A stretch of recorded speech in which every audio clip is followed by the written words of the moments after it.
Welcome back. This is IPL Radio and this is the Jess Address. I've been looking forward to this interview because we get to talk about what I believe is the greatest sport ever developed, and that is netball. Would you like to introduce yourself? Hi there, everyone. My name's Kaylee Simpson and I'm the Vice President from Nimbus Netball Club. Now, the season is fastly approaching, isn't it? When does it start? Yeah, so our first senior game is on the 28th of March and our first junior game the 2nd of April, so just around the corner. Can you tell us a little bit about how you got involved with netball and what the sport means to you? Yeah, so I've actually been playing netball since I was about 6 years old, and I started in like community sporting clubs and stuff in Kwinana, and then I played for a few clubs in Baldivis for a while. And back in 2019, me and my sister, who's the president of our club, we actually decided to branch off and start our own club, and that's where we are today. So the history, I didn't know this, the history of the club, it started with you. Yes, yeah. And so what was your reasoning about starting your own club? First of all, I'm real stubborn, so I don't like taking instructions from other people.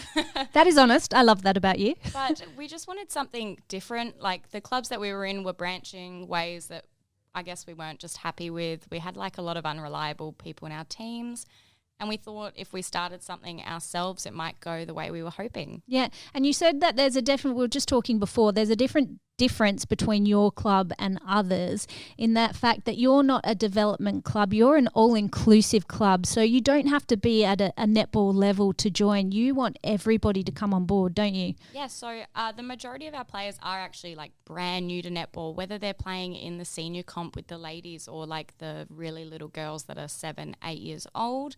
We take anyone, there's no pressure, nothing like that, no experience needed. It's about getting in there and making friends and just enjoying the sport for what it is. Yeah, and that's an important part of the community, is offering an opportunity for kids to just go and have fun with their friends. Team sport is all about that, but also a community for parents as well, you know, something that they can be involved in on the sidelines, meet the other mums down there, have their coffee and watch their daughters or sons play. Now, in saying you're inclusive, do you include boys in your club as well? We do. So at the Rockingham Association, boys are allowed to play in the competitions up until the age of under 12s. Love it. We personally, I think we have 2 boys in our club at the moment.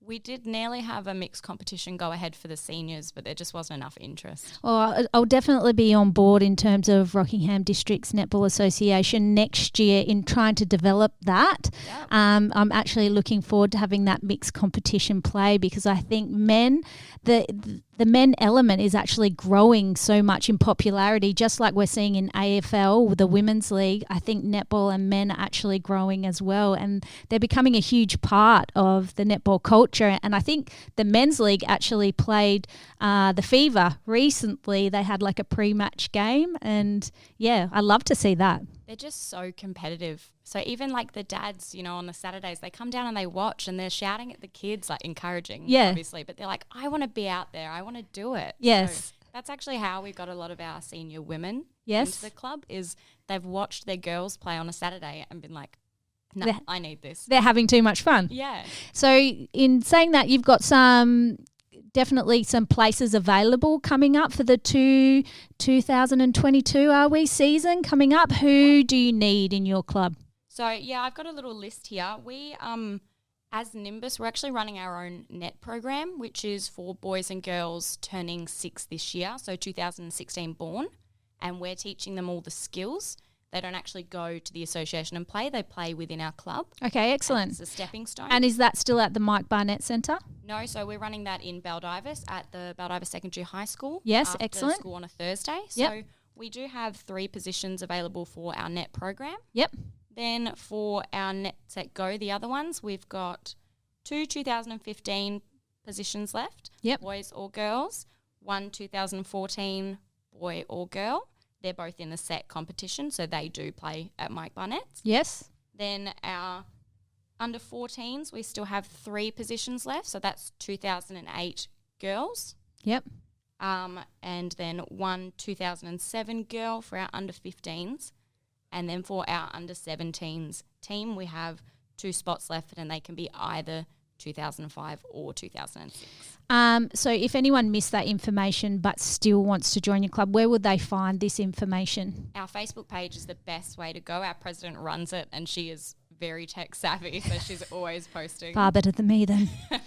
So Nimbus Netball Club, you just search us up on Facebook and we've got a group page and a club page. You have quite a striking uniform. The yellow and black works really, really well. Was that something you designed? Yes, I chose the colours myself. It was really hard when there's so many clubs already with so many colours to find something that stood out.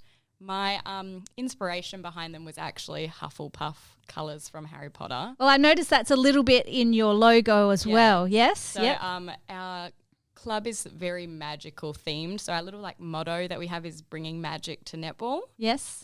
We do have Harry Potter writing on all our uniforms and our mascot is a witch on a broomstick holding a netball. Why not? I mean, when you develop a club, the sky's the limit. You got to say what you wanted, and I love that your story is embedded in this club. That's really nice to hear. So what are your plans? Do you have any goals for 2022 or have you reached any? Well, we have reached far beyond what we thought this club would ever be, and this will be our third winter season. For our first ever season, we came forward with 10 teams, which was... That's amazing. Scary yeah. to begin with. Then last year for winter, we doubled in size and had 21 teams. Wow. Yeah, so it put us at the second biggest club in the association. That's excellent. Wow, what an achievement. I know. Well, our first year when we were trying to advertise, we actually had people being like, are you even a real club? Is this fake? Yeah. Trying to get people in because they were like, what is going on? They're advertising so hard. Yes. And we got there. Yeah. And we did amazing. And this year we are the biggest club in the Rockingham Association with 25 teams. Wow, congratulations. Thank you. Given the fact that we have had COVID in the community and getting to people to participate is a little bit harder at the moment, that is a massive achievement and one that you should be exceptionally proud of. And I'm glad that we got to promote that on radio today. So 2022 season's fastly approaching. Are you playing? Are you walking the walk? I definitely am. I have done the senior competition for all the time that we have been a club, including winter and spring. I also coach our under-15s team that we have. Excellent. Will be my third year coaching them as well. Yep. So I've got a bunch of beautiful girls that we play, we're training on Tuesdays. So I do still have one spot in my team that I did mention earlier. Yep. Which I'm hoping to fill, but I'm very excited for the new season. Well, I just want to say people like you are invaluable to our community because you've stepped up and you've taken a role within a sporting club. Look, I'm so grateful that you came and joined me today. Is there anything, do you want to give a shout out to anybody? Oh, put you on the spot. A shout out to our president, Cara. She does so much work behind the scenes. She's also our registrar, so she knows every single person's name in the club, which is a lot of people to remember. Yeah, absolutely. When you're the largest club, that would be a lot of people to remember and a lot of people to engage with. And obviously she's doing great things. So shout out to you. I want to thank you for joining us on IPL Radio. Hopefully I'll have you back maybe through the middle of the season and then you can tell us how the girls are doing, what's happening, and give us a little intel. This is IPL Radio. You're listening to the Jess Address and we are going to play a song. It's Hoodoo Gurus, a Miss Free Love 69.